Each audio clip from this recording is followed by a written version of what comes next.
ให้ลูกเข้าโรงเรียนแม่นอย่าให้ลูกแบบว่าได้เข้าโรงเรียนอยู่ในประเทศไทยแม่นถามว่าอยู่ลาวมีบ่ก็เป็นหยังคือบ่เอาเข้าโรงเรียนอยู่บ้านเฮาอยู่ลาวมันบ่ดีบ่คือว่าติดอันดับ1ในอาเซียนพุ่นเด้การศึกษาลาวมันก็ว่าลงคุณภาพนั่นแหละนะเอาติด1ใน10ใน1ในอาเซียนได้การศึกษาลาวป .5 นี่เขียนชื่อเจ้าของยังบ่ได้สวัสดีครับผมสวัสดีครับ FC ไทยลาวเมื่อสุขสุคนมื้อนี้ก็คือเก่าทุกคนเนาะอยู่ในสวนบรรยากาศเย็นๆคือเก่าเนาะอยู่ในแบบว่าอยู่ในสวนอยู่ในหมู่บ้านบรรยากาศเย็นๆแบบว่ากินข้าวกินน้ำแล้วค่ะหลังจากเลิกงานแล้วกินข้าวกินน้ำแล้วมาลงมาพบปะสังสรรค์กันพูดคุยกันคือเก่าเนาะทุกคนคือว่าเบาต้นนี่คือเบิ่งเบายอดนี่มาหลายวันแล้วเนาะทุกคนเพิ่นมานี่มาจากมื้อเด้มากรุงเทพตั้งแต่วันที่3บ่ที่4จะมาเข้ามาวันที่เท่าใดวะไปอยู่จักประมาณ10 20มื้อประมาณนี้ประมาณ20มื้อแม่นประมาณ20มื้อแต่มีงานมีการเฮ็ดนะเนาะก็มีแต่ว่ายังบ่ทันคงโตเด้ยังทันคงโตแม่นเป็นยังคือแบบว่าเงินกับเขาแก้กระจายซุมื้อข้าวก็มีกินแบบห้องก็มีอยู่คือเห็นแบบว่าคือเห็นหน้าเศร้าๆมันเป็นแบบมีเรื่องของใจจังได๋ผิดกับเมียบ่หรือจังได๋เดี๋ยวนี้บ่หนึ่งก็เรื่องครอบครัวเฮานี่แหละเรื่องครอบครัวคือลูกว่าซั่นซะคือเรื่องลูกกับแม่เขาเลี้ยงบ่แม่นนะแม่นแต่ว่าคือตอนนี้ก็ใกล้จะเปิดเทอมแล้วเด้คือเฮาไปเห็นเนาะคือผู้ใหญ่เพิ่นนะสุขทรัพย์รุ่นประถมนะเพิ่นเปิดเทอมแล้วก็รุ่นประถมรุ่นมัธยมนะอยู่ประชานิเวศน์เฮาเห็นเพิ่นไปโรงเรียนน่ะเห็นพ่อแม่เพิ่นไปรับเฮาก็เลยแบบว่าเศร้าเป็นยังคือเศร้าติเพราะว่าเพิ่นจะเปิดเทอมแล้วเด้สิเปิดเทอมแล้วบัดนี้งานเฮาเพิ่นยังบ่ได้อันนี้นะเข้าใจบ่งานที่จะรองรับนะว่าให้เมียเฮามาเฮ็ดแล้วลูกเฮาก็ได้เรียนนำแบบนี้นะแสดงว่าเศร้านะบ่แม่นว่าเศร้าบ่แม่นว่าเจ้าจะเข้าโรงเรียนอยากให้ลูกเข้าโรงเรียนแม่นอยากให้ลูกแบบว่าได้เข้าโรงเรียนอยู่ในประเทศไทยแม่นถามว่าอยู่ลาวมีบ่ก็เป็นหยังคือบ่เอาเข้าโรงเรียนอยู่บ้านเฮาอยู่ลาวมันบ่ดีบ่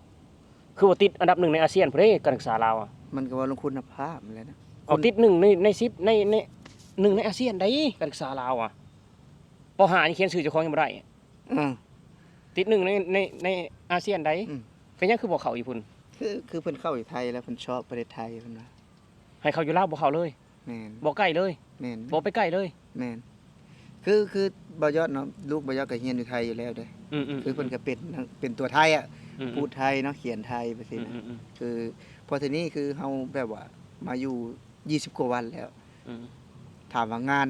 มันก็พอมีนะถ้าจะหาคืองานยิ่งงานผู้หญิงก็พอมีแต่ว่าพอทีนี้คือเฮาไปถามมันเลยแบบว่างานที่จะรับลูกด้วยถ้าแบบว่าให้ลูกเข้าทะเบียนบ้านเฮาก็บ่ได้ให้เฮาก็บ่ได้คิดว่าให้เฒ่าแก่เลี้ยงให้เฮาก็เลี้ยงเองแต่ว่าขอเข้าทะเบียนบ้านเพราะให้ลูกได้ศึกษาอยู่ในประเทศไทยมันพอทีนี้มันเป็นจังซี่คือเฮาไปเฮ็ดงานเนาะอันนี้ความคิดของมายอดแล้วก็คือมันเป็นหน้างานสมมุติว่าหน้างานเพราะว่าเข้าโรงเรียนบ่ได้แม่ตื่นแต่งานสมมุติว่าเข้าแม่ไปเฮ็ดงาน 6:00 นเอาลูกไปโรงเรียน 7:00 น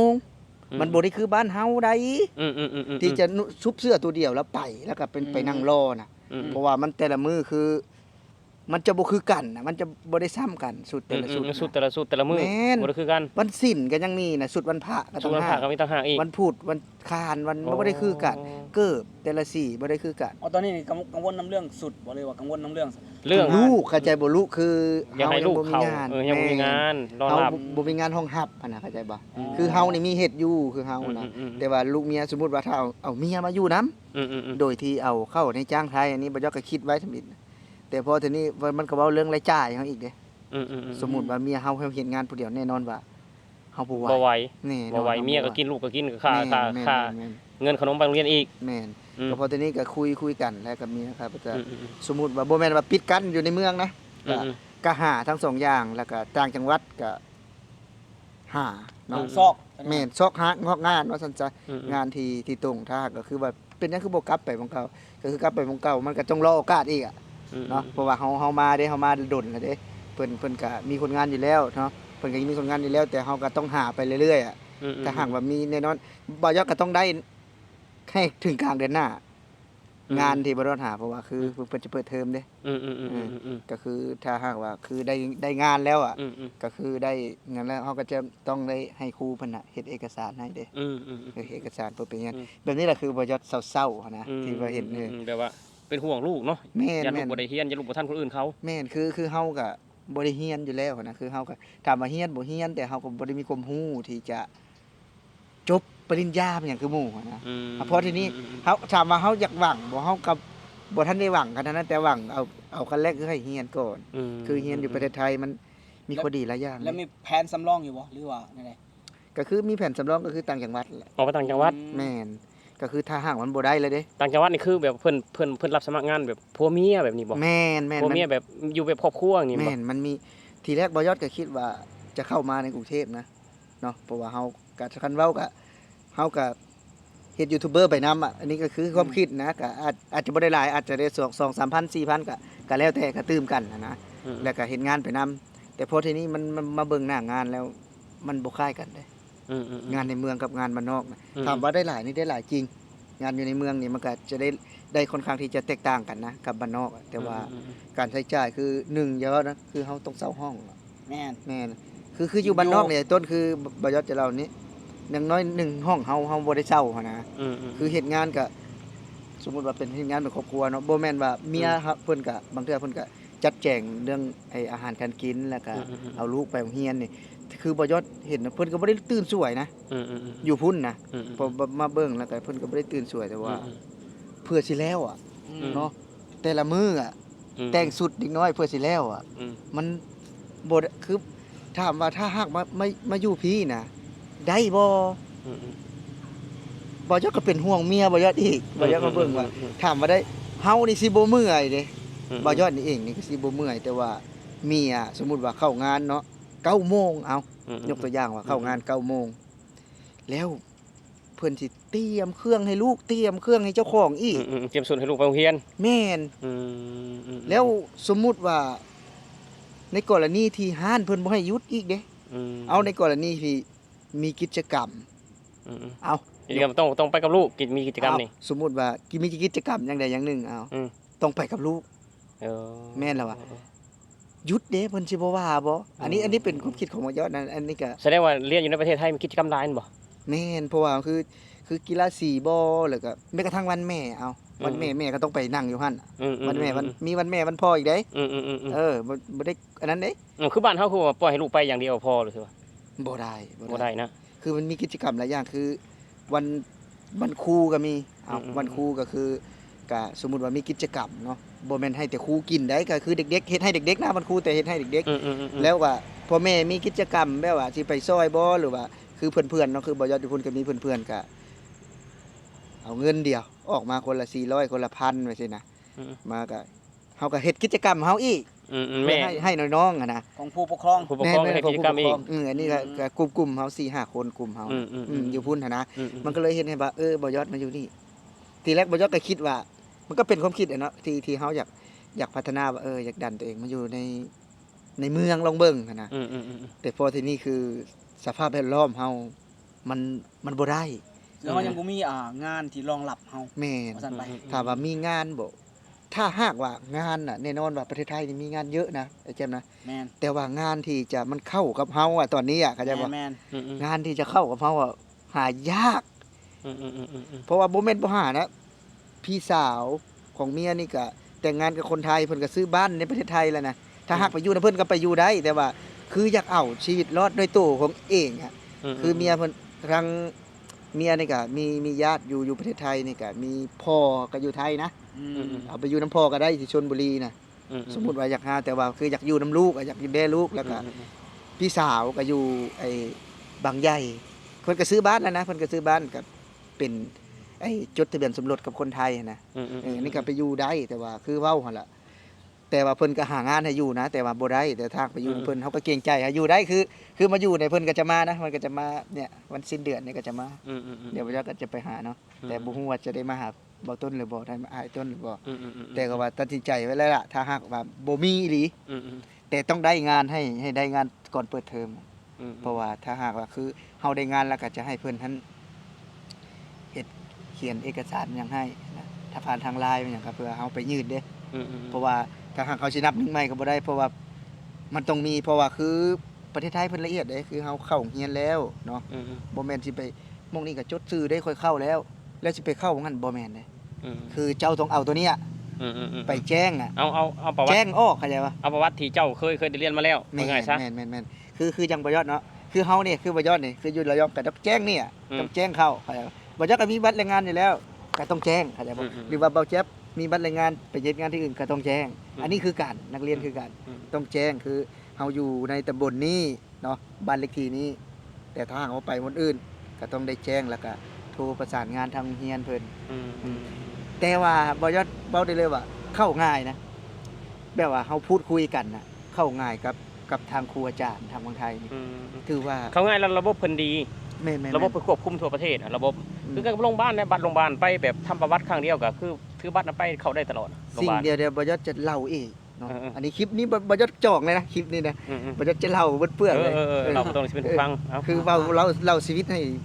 มันพังนะประสบการณ์เนาะ ฟัง เพราะว่า ทงนี้บ่เคยมี ผมบอก เคยมีครบ อันนี้ ครัว อีก3ปีข้างหน้าเพิ่นก็จะได้ใช้อ่ะ อ่า เนี่ยชีวิตแบบบ่ยอดเนี่ยเพิ่นก็จะได้ใช้อีก3ปีข้างหน้าบ่เกินเนี่ย3ปีกว่าๆได้ใช้แล้ว คือเฮาไปอยู่เนาะไปอยู่ในประเทศไทยอยู่แบบนั้นน่ะถือว่ามันมีข้อดีแล้วข้อแตกต่างกับอยู่พี่บ่มันมีอยู่แล้วเนาะแล้วก็เวลาการเรียนการสอนเนาะกับอยู่ลาวอยู่ไทยก็แตกต่าง แตกต่าง แต แน่ กต่าง นอน กัน แตกต่ มาก ง ๆ แน่นอน เพราะว่าคือจังเฮาอยู่อยู่นี่อยู่ประเทศไทยเนาะพอเฮากลับไปคือบ้านเฮาแหละคือบ่ยอดเนาะไอ้แจ๊บเพิ่นก็ได้ถามเด้ไอ้ที่ว่าลูกบ่ยอดสิเรียนไสเพิ่นว่าสิเรียนไทย เพิ่นสิเรียนไทย เพราะว่าประเทศไทยสะอาดโรงเรียนประเทศไทยนะโรงเรียนประเทศไทยนี่สะอาด แล้วก็คือเฮานี่จะฮู้จักหมดว่าลุงชื่อพอบ่นับตั้งแต่พอแล้วก็ครูน่ะเพราะว่าเฮาเอาใจใส่คือจังแต่ละมื้อนี่เฮาต้องส่งการบ้านบอกคุณครูได้คุณครูก็จะส่งการบ้านบอกให้เฮาได้เฮาต้องมีไลน์คุณครูอะ การบ้านแบบไรการบ้านนี่ อ้าว เขาเป็นคนเฮ็ดบ่การบ้านนี่ ฮะ เขาเป็นคนเฮ็ดให้ลูกบ่ดีได สอนเข้าใจบ่ สอนลูก คือคันจะเคยเว้าก็ได้ ลูกอะสอนเฮา อืม เฮาบ่ได้เรียนเข้าใจบ่ ลูกสอนเฮา แม่น เออ คือบางอย่างเนาะมันยากเนาะแล้วว่าซั่นซะ อืม เฮาก็เฮ็ดบ่เป็นเด้ อืม ภาษาอังกฤษสมมุติภาษาอังกฤษเนาะยกตัวอย่างภาษาอังกฤษหรือว่าสิ่งยากๆนะของไทยกับลาวมันบ่คือกันอยู่แล้วเฮาก็ต้องโทรหาครูเฮาบ่แม่นว่าคืออันนั้นเว้ามันบ่ได้ง่ายเด้เรียนอยู่ไทยนะคือเฮาอะต้องเรียนอีกครั้งหนึงอะ เรียนนำลูกอีกครั้งหนึงครับ แม่น ต้องเรียน บ่ยอด ไปพร้ ก็ อม หัดเขียนกอเขียนขออะต้องสมมุติว่าเขียนเล็กๆเนาะเด็กน้อยก็จะมีหัดเขียนสวยเขียนงามอะนะ ก็จะมีแต่ละมื้อต้องมีแบบบ้านอ่ะ2-3 ครั้งอ่ะต่อ1สัปดาห์นะ3ครั้ง4ครั้งมีกันบ้านนะ แต่ก่อนบ้านเฮาก็มีนะ มีคือกันบ้านเฮามีนะตะกี้มี หมอมีอันนี้คือ เดี๋ยวบ่ยอดจะเล่าให้ฟังมีแต่ว่านักเรียนน่ะ แต่อันนี้มีคือให้พ่อแม่ได้พ่อแม่รับรู้คือพ่อแม่นี่จะมีรายกลุ่มครูเลยเข้าใจบ่รายกลุ่มชั้นอนุบาล2คือถ้าหากว่าลูกเจ็บนะลูกบ่สบาย เจ้าก็ต้องไลน์บอกได้ ไรบอก จะไปนี่ถ้าจะไปบ่เป็นหยังถ้าบ่ไปนี่คือต้องไลน์บอกได้ถ้าบ่ไลน์บอกคือแสดงว่ามารยาทเพิ่นละเอียดอีหลีนะบ่ยอดคิดว่าบ่าเมียมีกิ๊กบ่ติ๊งติ๊งติ๊งติ๊งติ๊งแต่ละมื้อน่ะเพราะว่าเฮาก็บ่ได้เบิ่งเด้บัดไปเบิ่งแล้วหลายกลุ่มแล้วก็หลายส่วนตัวเพิ่นอีกได้หลายกลุ่มนี่คือเฉพาะกลุ่มมีน้องๆเนาะสมมุติว่ามีเด็กชายนี้เด็กชายนี้เด็กชายนี้ม่วนนะถ้าหากว่าคือบ่ต้นไปเพราะว่าเมียบ่ต้นอ่านหนังสือบ่ออกแม่นบ่บ่ต้นก็จะได้รับเองบ่ต้นก็จะพิมพ์เบิดมือเลยพิมพ์คุยกับเพื่อนๆพี่ๆนะฮะผู้ปกครองว่านี่ทำกันบ้านนี้นะ แล้วก็มารยาทของน้องอ่ะดีมากนะก็วิทยาการเฮาก็จะเล่าลงในหั่นลงในกลุ่มเฮาถือว่าก็เป็นอีกอย่างหนึ่งนะที่ภูมิใจนะเพราะฉะนั้นถ้าเรียนในประเทศไทยก็เลยบ่ชอบว่าตัดสินใจถ้าหากว่าคือมี2ทางเนี่ยที่บ่ยอดคือวางแผนไว้นะคือตอนนี้ก็อยากเรียนที่นี่อยากเรียนที่เจริญน่ะที่แบบว่า5ชั้นที่ได้เห็นโรงเรียนเนี่ยโรงเรียนประถมอาจารย์ก็ชาประถมบ่มันโรงเรียนก็ ภาษาอุปถัมภ์ ภาษาอุปถัมภ์ ชาวถามคือตั้งใจคืออยากเรียนที่โรงเรียนตรงนี้ พอเห็นโรงเรียนใหญ่ๆสูงๆเนี่ยก็ตั้งใจนะตั้งใจแต่ถามว่าบ้านนอกก็แน่นอนว่าบ้านนอกมันก็ดรอปกว่านี้ลงแต่ว่าพอที่นี่อ่ะเฮาก็อาจจะบ่บุญบ่ถึงตัวนี้ก็บ่เป็นหยังนะเพราะว่าถ้าหากว่าคือบ่ยอดเว้าล่ะบ่ยอดก็คนต่างดาวอ่ะคนต่างชาติว่าซั่นเนาะมาหาเงินอันนั้นน่ะเฮาสิ่งที่เฮาต้องการอยากให้ลูกเรียนบ่แน่นอนก็อยากได้เงินไปพร้อมอยากให้ลูกเรียนไปพร้อมถ้าหากบ่มีเงินนี่อยู่ประเทศไทยนี่ถามว่า เปลืองกว่าบ้านเฮาบ่เปลืองนะถือว่า10เท่าอ่ะกับบ้านเฮาเพราะว่าเป็นหยังมันหลายคือบ่ยอดเว้าหั่นล่ะเปิดเทอมครั้งแรกนี่ขั้นต่ำนี่คือต้องใช้ละ 4-5,000 คือบ่ยอดนี่ถ้าหากบ่ยอดกลับไปเรียนบ้านเก่าคือลูกบ่ยอดก็จะบ่ได้เสียเด้ไอ้ซื้อสุดนี่แต่ถ้าหากกลับไปว่าไปเรียนต่างจังหวัดคือเก่าแต่ว่าไปเรียนใหม่ก็ต้องนับหนึงใหม่อีกเด้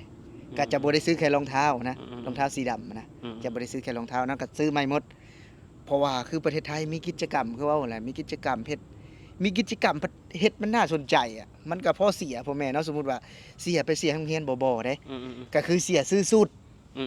สมมุติว่าคือมีสุดกีฬาแม่นว่าสุดหั่นสุดนี้เนาะสมมุติว่าทีมเพิ่นสีเหลืองจังซี่เนาะก็สมมุติออกผู้ละ100บ่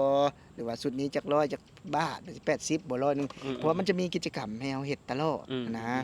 บ่ได้ว่าเพิ่นเก็บเข้าโรงเรียนได้บ่แม่นเด้เฮานี่แบบว่าคือครูเพิ่นก็จะคัดมาให้แล้วเนาะว่าบางอย่างก็เฮาก็ใช้งบโรงเรียนนั่นล่ะเนาะแต่บางอย่างคือโรงเรียนบ้านนอกเนาะว่าซั่นซะคือเฮาก็ซอยบางเทื่อนะบางเทื่อบ่ยอดก็มีกิจกรรมหยังต่างๆเฮาก็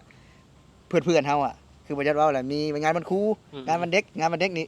บ่ยอดก็จะทีมงานบ่ยอดเลยบ่ยอดก็เข้าไปแล้วก็เฮาก็เฮาทีมงานเฮาซื้อหยังเนาะซื้อขนมเนาะเฮาก็ออกคนละ400-500คนละ1,000ออกไปเพื่อเฮ็ดกิจกรรมให้ห้องเฮาแหละ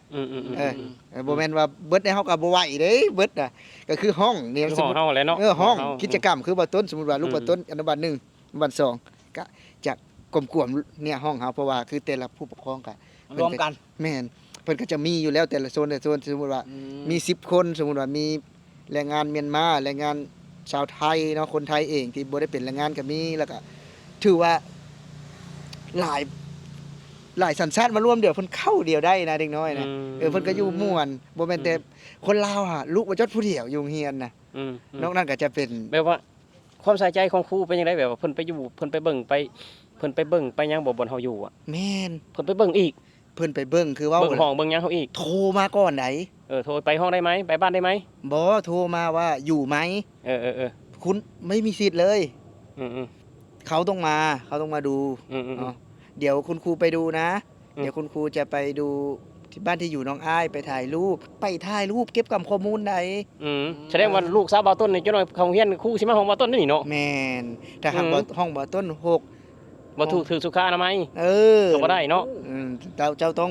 เฮ็ดละเอียดเฮ็ดให้เป็นแบบว่าเอาเป็นแบบอย่างให้เด็กน้อยเข้าใจบ่แสดงว่าอันนี้หลายคนว่าเด้ว่าบ่ย้อนว่าตัวนี่ให้ FC ไทยคอมเมนต์เลยบ่เชื่อนะบ่เชื่อนะเท่าที่ฟังนะคือโดยความที่บ่ใช่บ่มีประสบการณ์ได้เลยแสดงว่าที่บ่ยอดคือ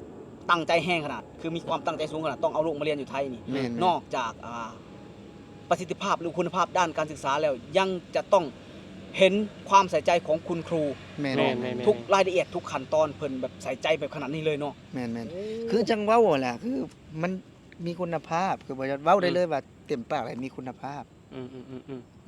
ถามว่าค่าใช้จ่ายมันมีบ่มีมันหลายกว่าบ้านเฮา10เท่าอ่ะหลายกว่าบ้านนอกนะบ้านนอกบ่ยอดนะมีก็มีให้ลูกเฮาบ่แม่นมีโรงเรียนเก็บอ่ะแม่นคือของลูกเฮาเองคันว่าคือว่าค่าใช้จ่ายล่ะหลายกว่า10เท่าแต่เพิ่นบ่ได้เก็บไปซื้อเหล้าซื้อเบียร์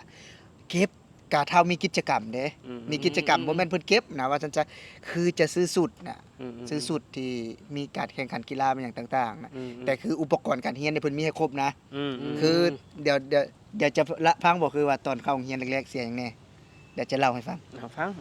ถ้าจะฟังก็จะเล่าฟังเนาะเพราะว่าลูกสาวบ่าวต้นก็อยากมีประสบการณ์ไว้เนาะคือจังเฮาเข้าไปโรงเรียนนี่เดี๋ยวจะเล่าตั้งแต่ซื้อสุดเลยนะคือมีซื้อสุดว่าซั่นแต่บ่ยอดก็จำบ่ได้แล้วสุดก็อยู่ที่ประมาณ 3,000 เนาะ 3,000 ก็แล้วแต่โรงเรียนนะแต่โรงเรียนใหญ่แบบนี้ก็บ่ฮู้แล้วว่าจะมีสุดหยังแน่แต่ว่าคร่าวๆประมาณ 3,000 4,000 แล้วก็เข้าไปนะมีรายละเอียดยิบย่อยอีกเด้เพิ่นใส่ใจเด็กน้อยนะเข้าไปแล้วนี่เฮาไปเสียอุปกรณ์การเรียนเสียเทื่อเดียวฮะประมาณ350เนาะทั่วประเทศนะประมาณ350ทั่วประเทศนะแล้วก็เฮาก็จะเสียอุปกรณ์การเรียนแล้วก็จะมีหลายๆอย่างเนาะเงินที่เฮาซื้อเครื่องไปนี่เฮาก็เอาไปบินไว้ได้เอาไปบินไว้แล้วเฮาก็จะไปเอาเงินคืนว่าซั่นซะจ่ายเงินคืนมาอีกแต่บ่ได้หลายแต่ได้น้อยแต่ว่าก็จะได้ส่วนหนึ่งก็ประมาณ300 400กว่าบาทนี่แหละ300กว่าบาท เงินตัวนี้ก็คือเฮาอาจจะบ่ได้ก็คือเอาไปใส่ไอ้เงินอุปกรณ์การเรียนเลยเงินที่เฮาจะได้คืนจากบิลเฮา ชุด นี่ นี่เขาเอาชุดของโรงเรียนว่าเขาซื้อชุดของโรงเรียนเลยเขาไปซื้อไว้ต่างหาก ชุดโรงเรียนคือจะมีให้บางส่วนแต่เขาซื้อไปซื้อต่างหาก แม่นซื้ออยู่ตลาดแต่ต้องเอาบิลมา อ๋อ เอาบิลมาถ้าหากบ่เอาบิลมาก็บ่ได้อีกเด้ เบิกบ่ได้ ฮะ เบิกบ่ บ่ ได้ แม่นเบิกก็บ่ได้เขาต้องให้เบิกเข้าใจบ่เพราะว่าเพิ่นบ่อยากโกงเด้เข้าใจบ่ต้องให้เบิกอ่ะต้อง เพิ่นบ่อยากเอาใช่ไหม คือไปซื้อสุดอ่ะต้องเอาบิลมาแล้วก็ไปยื่นเอาเงิน แล้วก็เฮาก็จะเอาเงินนั้นไปเสียอันนั้นอีกเด้มีการเกิดอุบัติเหตุอีกการ ขอโทษไป ประกันอุบัติเหตุบ่ เกิดประกันอุบัติเหตุ ประมาณเท่าไหร่น่ะ เฮาก็เสีย300กว่าบาทเนี่ยมาประมาณนี้เพราะว่าบ่อยากจำบ่ได้แต่ประมาณนี้ แต่ถ้าหากว่าคือแต่ละอุปกรณ์เหตุมีแต่อ่านนะเข้าโรงเรียนน่ะคือว่าหลายอย่างอ่ะคือเฮาแต่ถามว่าเฮาก็บ่อยากให้มันเกิดขึ้นดอกตัวนั้นน่ะแต่สมมุติว่าคือมีกรณีเกิดขึ้น ต้องเก็บไว้นะเป็นการแบบเตรียมพร้อมมากกว่า แม่นถ้ามีเกิดขึ้นเจ้าจะได้ทันทีเลยก้อนหนึงก้อนใหญ่มากๆนะสำหรับแรงงานลาวอ่ะแต่ว่าบ่มีไผอยากเกิดขึ้นแต่ว่าเพิ่นเซฟไว้อ่ะแต่ว่าอยู่ในสถานที่โรงเรียนนะแต่ว่าอยู่ในสถานที่โรงเรียนและถ้าหากว่าคือในช่วงที่เปิดเทอมใหม่หรือว่าในช่วงที่ยังบ่จดก็สมมุติว่ามีเหตุหนึงขอโทษขออภัยเนาะที่เกิดมีเหตุหนึงที่น้องน่ะรุ่นเดียวกันกับลูกชายอ่ะที่ไปเหตุเกิดอยู่สวนแต่ก็บ่ได้นะเพราะว่ายังบ่ทันได้อันนั้นเด้ยังบ่ทันได้เฮ็ดเด้เข้าโรงเรียนใหม่นะเจ้าต้องเฮ็ดก่อนถ้าเฮ็ดแล้วก็คือจะได้เลย เดี๋ยวตรงนี้ FC สับสนเลยคือไปเฮ็ดหยังอยู่สวนจังซี่น่ะถือว่า ไปเกิดอุบัติเหตุอยู่สวน ไปเกิดอุบัติเหตุอยู่ ต้อง สว ว่าให้ น ชัดเจนว่า บ่เฮาบ่อยากอันนั้นน่ะนะบ่อยากว่าลงเกินเพิ่นน่ะนะ ไปเกิดอุบัติ ก เห ร ตุ ณีเขายกตัวอย่างเป็นกรณีซะว่าไปเกิดอุบัติเหตุอยู่สวนแต่ถ้าบ่ทันได้เฮ็ดบ่ได้ทันเหตุประกันตัวนี้ แม่นๆๆๆ เฮากับบ่มีสิทธิ์ได้อ๋อ แม่นๆๆ นอกอีหยังนอกสถานที่นอกเคหสถานและนอก แม่นๆ โรงเรียนไปแล้ว ถ้าแต่ว่าบ่อยากกับ แล้ว บ่ฮู้นะว่าอยู่ไสแน่แต่ว่าถ้าอยู่โรงเรียนคือจะได้แน่นอนน่ะแต่ว่าเพราะว่าคือว่าบ่อยากกับบ่ได้มีความรู้ว่าซั่นซะก็บ่ฮู้ว่าถ้านอกไปนั้นอาจจะได้บ่หรือว่าบ่ได้นะอันนี้ก็จะภาคทาง AC เพิ่นไปเลยนะ ว่าถ้าเกิดอยู่นอกจะได้บ่ อันนี้ก็อาจจะ ถาม FC ไปเลยแล้วกันเนาะทุกคนฝากถาม FC ไปเลย คือมีหลายอย่างแหละคือบ่ยอดเว้าหั่นล่ะถ้าการเว้าเรื่องการบริการน่ะแน่นอนแล้วก็ไปแล้วว่าเฮ้ยบักขอโทษกับไปเฮ้ยบักหำตัวพาลูกตัวมาบ่เนาะคือคนสนิทกันนะคือบ้านเราอ่ะแต่คนไทยไม่มีเลยนะถึงสนิทหรือไม่สนิทจะไม่มีการ ก็เว้าในหน้าที่อ่ะคุณพ่อคุณแม่ก็เว้าในหน้าที่คันอยู่ในโรงเรียนคือในเนี่ยคือเว้าแบบว่าตามหน้าที่อ่ะคือชนิดกะยานะจะไม่เรียกคุณป้าคุณลุงจะไม่บ่ค่อยได้ส่วนหลายคุณพ่อคุณแม่แม่นส่วนหลายจะคุณพ่อคุณแม่คือบ่ยอดกับคุณพ่อนะบ่ยอดไปนะคือโรงพยาบาลเนาะคือบ่ต้นกระทอดคือคุณพ่อคุณแม่แล้วเด้โรงพยาบาลก็ได้ก็ฝากท้องกับคุณพ่อคุณแม่มันอาจจะเป็นศัพท์เป็นภาษาเป็นมารยาทของการแพทย์การโรงเรียนหรือว่าเป็นแบบนั้นอยู่แล้วเพราะว่าพอมันเฮาเกี่ยวกับเด็กเด้ซะเด็กมันต้องมีผู้ปกครองแม่นหรอวะบ่ว่าสิป้าลุงเอาเด็กไปโรงเรียนเขาก็สิห้องคุณพ่อคุณแม่ก่อนนั่นแหละแม่นเพราะว่ามันเรียกให้ลูกไปเลยเรียกให้ลูกเรียกตามแบบนั้นว่าไปเลยคือสอนคือบ่จะสอนไปเลยคือเพิ่นเข้ามาเบิ่งเพิ่นในเฮือนน่ะเขาเบิ่งในเฮือนจะคนเพิ่นมาน่ะครูเอาก็ครูประจำชั้นเจ้าประจำชั้นนะโอ้ถือว่าครูนี่ลำบากนะนี่ครูนี่ก็เป็นพ่อแม่คนที่2นั่นอาชีพที่บ่ต้นมักที่สุดอยู่ในประเทศไทยคืออาชีพครูบ่ต้นมักเพราะว่าที่ว่าลำบากคือหมายถึงว่าเพิ่นต้องบากบั่นไปห้องในบ่ยอดอยู่สวนเพิ่นต้องไปสวนเลยเหรอไปสวนโอ้บ่จะไปแล้วบ่ต้องไปนั่นแหละคือบ่ยอดว่าบ่ต้นว่าบ่ยอดเศร้าคือบ้านเฮาบ่มีเด้แบบนั้นบ่มีคือบ่ไปแต่โรงเรียนน่ะครูคันยังมีแล้วบ่ขออนุญาตนำตีกันน่ะตีกันแล้วครูอาจารย์ไปหาพ่อแม่ปกครองอยู่ฮอดเดือนบางเดือนนี่ในบ้านเฮาคือว่าเนาะครูนี่ก็เป็นแบบเป็นเพิ่นอยากกว่าแม่ผู้ที่2พุ่นนะกว่าแม่พุ่นนะกว่าพ่อแม่พุ่นนะความใส่ใจเนาะเพราะเพิ่นสอนทุกอย่างเด้ครูนี่เด้บ่ได้เฉพาะปลูกฝังนักเรียนแค่วิชาความรู้เนาะยังแบบไปดูแลถึงชีวิตการเป็นอยู่ของนักเรียนคือบ้านเฮาหั่นน่ะคันสิเว้าละเฮียนก็ขอเว้าอีกเทื่อนึงเอ้าเดี๋ยวจะจบแล้วคลิปนี้เนาะมันยาวแล้วพี่น้องเดี๋ยวจะเว้าอีกเทื่อนึงคือจังคือเฮาเฮียนเนาะเพิ่นจะสอนหนังสือซี่นะประเทศไทยอ่ะเด็กน้อยอ่ะเขายังไม่ได้สอนขนาดนั้นที่จะสอนหนังสืออย่างเดียวไม่ใช่คือสอนมารยาทอันดับแรกเลยนะไปโรงเรียนเนี่ยต้องสอนมารยาทก่อน ให้เฮียนให้นบให้ไหว้ อืมอืมอืม หลังจากที่ลูกบ่ยอดดื้อขนาดน่ะมา ดื้อสุดๆเลย แต่พอไปโรงเรียนน่ะ เห็นบ่ต้นเมื่อยังไหว้บ่ต้นเลยบ่เจ็บเห็นกล้องบ่เจ็บก็ไหว้ย้อนว่าเฮียนอยู่ในประเทศไทยแต่เฮียนอยู่ในลาวเนี่ยลูกบ่ยอดเมื่อนะวิแบบว่าคนเต็มเลยนะบ่เจ็บ เด็กน้อยอ่ะเต็มเลยมาดูเขาสิตัวมายังครับวันนี้บ่ยอดก็ถามสิตัวมายังมาเบิ่งบอกอ้วนเขาว่าเขาจะห้องบอกอ้วนเนี่ยมันอ้วนตัวอ้วนน่ะลูกบ่ยอดอ่ะแต่ว่าซื้อน้องอ้ายซื้อนั่นน่ะแต่ว่าเขาจะเรียกมาดูมาเบิ่งบอกอ้วนเขาว่ามาเบิ่งมันยังมันมีแต่นบเนาะ มีแต่หวายเนาะ มันมีแต่ว่าย คือนบบ้านบ่ยอดบ้านบ่จะนบแต่ประเทศไทยเรียกว่ายเนาะ มีแต่นบเนาะมันเห็นผู้นั้นผู้นี้นบเห็นผู้นั้นก็นบเห็นผู้นี้ก็นบค่อยกระเบิ่งแล้วค่อยบ่เคยเห็นมันเนาะเด็กน้อยนั่น เด็ น่ะ กน้อยบ้านเฮาแบบว่าบ่เคยหวายเนาะที่คนพี่น้อยอยู่ แม่น พอลาวแม่นบ่เคยหวายเนาะคือเฮาไปเฮ็ดกิจกรรมอยู่โรงเรียนมื้อนั้นก็เด็กน้อยบางคนก็บ่หวายเนาะ แม่นคือเพิ่นบ่ คือ ฮู้ นี่แหละ แข็งกระด้างเลย แข่งกระด้าง คือจริงๆอ่ะคืออีกอย่างเนาะการสอนมันบ่ได้เข้มข้นถามว่าสอนบ่ไหวโอเคมี แต่ว่ามันบ่เข้มข้น สอนมัน บ่ได้ ก็ ใส่ใจ คือสอนแบบว่าเวลาครูอาจารย์เข้าห้องก็สบายดีแบบที่ซื่อๆนะมันบ่ได้สอนแบบจริงๆจังๆอ่ะ คือบ่ได้ปลูกฝังตั้งแต่ อืม อนุบาลจังซี่แล้ว คือปลูกฝังตรงนี้ให้เขาตั้งแต่อนุบาลแล้วก็ใส่ใจจริงจังบ่เฉพาะเอาแต่ในโรงเรียนเด้พอกลับมาบ้านแล้วพ่อแม่เองก็ต้องเป็นผู้ที่ให้เพราะนักเด็กอ่ะถ้าเกิดเฮาใส่หยังเขาเข้าไปเขาก็ได้สิ่งนั้น แต่บ้านเฮาเนี่ยไปโรงเรียนแล้วก็แล้วกลับมาบ้านพ่อแม่ปฏิบัติแบบนี้